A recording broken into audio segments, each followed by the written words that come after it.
During the earlier stages of the offseason, Jordan Schultz reported that the Dallas Cowboys attempted to trade for Baltimore Ravens wide receiver Rashad Bateman. Bateman, who signed a new deal with the Ravens, clearly isn't in Dallas. Instead, the Cowboys ended up trading for Pittsburgh Steelers star George Pickens, and that might not be the worst thing. Sources: during their pursuit of a receiver, the #Cowboys also looked into a trade for #Ravens WR Rashad Bateman. Those talks didn't go far, and Dallas ultimately struck a post-draft deal with the #Steelers for George Pickens. Dallas' search for another receiver was a months-long process, he wrote. Is Bateman better than Pickens? While Bateman is a decent player, it's tough to ignore what Pickens has been throughout his career. There's a reason why the Dallas Cowboys wanted to trade for both players, but Pickens is the better option. Coming off a season where he posted 900 yards on 59 receptions, good for 15.3 yards per catch, the hope is for Pickens to be even better in a Cowboys jersey. With how much better the Cowboys' offense is than the Steelers, it shouldn't be too much of a surprise if things go as planned. Regarding Bateman, however, he noted too that the Cowboys attempted to land him and that he went through plenty with them. I went through a lot of things with the Cowboys and all of that with my contract, Bateman said, per The Athletic. There was a time when I didn't know what was going to happen. The Cowboys' talks were a thing for sure. It was a possibility. I don't want to deny that. But, DaCosta, he's always making magic work, and he made it work. And I'm thankful for that. Would Bateman have wanted to leave Baltimore?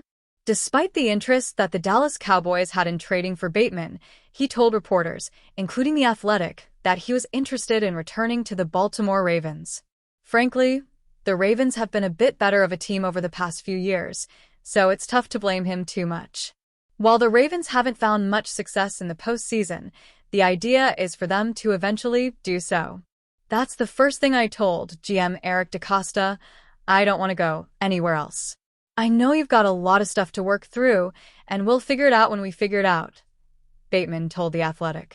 It took time, but it takes time with a lot of people's contracts. He had a lot of contracts to get done, and maybe more to get done in the future. To be a priority for him in that way is important. He shows he values me. Bateman has been a somewhat polarizing player throughout the first 4 years of his career. Unfortunately, he's dealt with some injuries. However, when he's on the field, he's been very good, and that was evident last year when he posted 756 yards on 45 receptions, good for 16.8 yards per reception. He also had 9 touchdowns, the most of his career.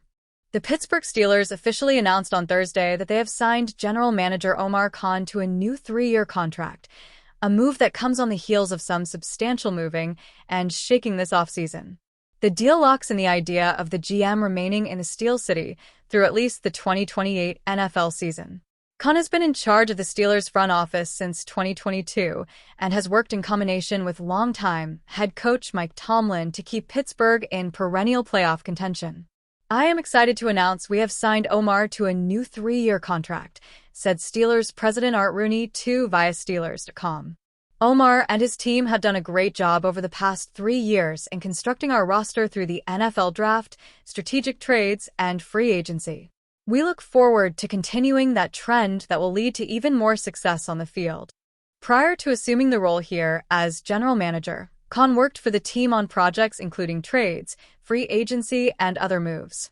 The Steelers' aggressiveness this offseason has brought to the roster the likes of Jalen Ramsey, Jonnu Smith, DK Metcalf, and Aaron Rodgers as the attempt to repeat as a playoff qualifier. Khan, 48, is the son of immigrants and is a native of New Orleans. He is in his 25th year here with the Steelers. How badly are contract talks going between the Pittsburgh Steelers and TJ Watt? So badly, according to one report, that the two sides have exchanged face-to-face insults regarding which side is fortunate to be associated with the other. By now, NFL fans all understand the essentials here. Watt and the Steelers are at odds over which direction their contract negotiations should go. Does Watt deserve a contract extension? Fine. At age 31, should the Steelers be happy to break the bank over a long-term contract? Less than fine. The superstar edge and former NFL Defensive Player of the Year is entering the final season of his deal in 2025 and has been holding out as he seeks an extension from the team. A fair number is certainly over $30 million APY. But what's reported demand blows that number out of the water. During an appearance on The Rich Eisen Show on Tuesday, insider Gerry Dulac, who covers the Steelers for the Pittsburgh Post-Gazette, said what wants nothing less than to become the highest-paid non-quarterback in NFL history. The stalemate is going to be that TJ Watt wants to be the highest-paid non-quarterback in the league, Dulac said. That means Watt is seeking a deal worth over $40 million annually. Enter another report from a local media person, as in appearing on 93.7 The Fan in Pittsburgh, NFL insider Aditi Kinkhabwala of CBS Sports shared details on an exchange that reportedly took place and got ugly. TJ Watt was openly told, "You're fortunate to be a Steeler," Kinkhabwala alleged. And his response was, "You're fortunate to have me."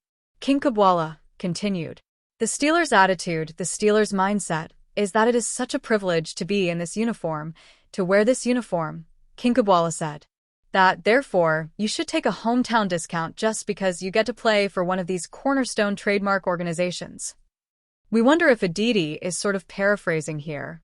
But if this is even close to being literally accurate, it means these two sides presently have more separating them than money. Pittsburgh Steelers star pass rusher TJ Watt is seeking to become the highest-paid non-quarterback in the National Football League. The talented pass rusher skipped mandatory minicamp and is reportedly unhappy with his current contract situation.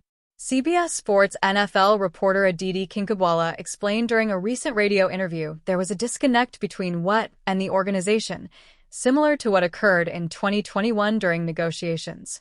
TJ Watt was openly told, "You're fortunate to be a Steeler." And his response was, "You're fortunate to have me." The Steelers' attitude, the Steelers' mindset, and you see this from so many fans too, is that it is such a privilege to be in this uniform, to wear this helmet, Kinkhabwala explained about the 2021 negotiations. Therefore, you should take a hometown discount just because you get to play for one of these cornerstone, trademark organizations. Should Watt end up eventually landing a contract that resets the market for pass rushers, the price for Detroit Lions defensive end Aiden Hutchinson could instantly increase. Currently, the former number 2 overall pick, Watt and Trey Hendrickson are all potentially in line for drastic pay raises, as Max Crosby and Myles Garrett have reset the market in the past several months. There's a lot of different ways this can go. Certainly, you know that TJ Watt is frustrated at this point that things are not worked out here, NFL insider Tom Pelissero told Rich Eisen this week. "What do I see being the most likely way that this sorts itself out sometime between now and September 8th, which is their opener? They end up getting a deal done with TJ Watt. When does that happen? What do the numbers look like? All I would tell you, Rich, is it is going to be big money. And I do believe, again, pending any other deals to get done between now and then, I believe we're going to see a reset in the edge market again." Even though former Detroit Lions offensive lineman John Jansen advised the former Michigan Wolverines defensive end to bet on himself and wait until next offseason, it may behoove the Lions to secure a long-term contract with their best defensive player. A growing price tag may make things far too difficult for general manager Brad Holmes and the Lions front office, given the many extensions awaiting the team's other star players.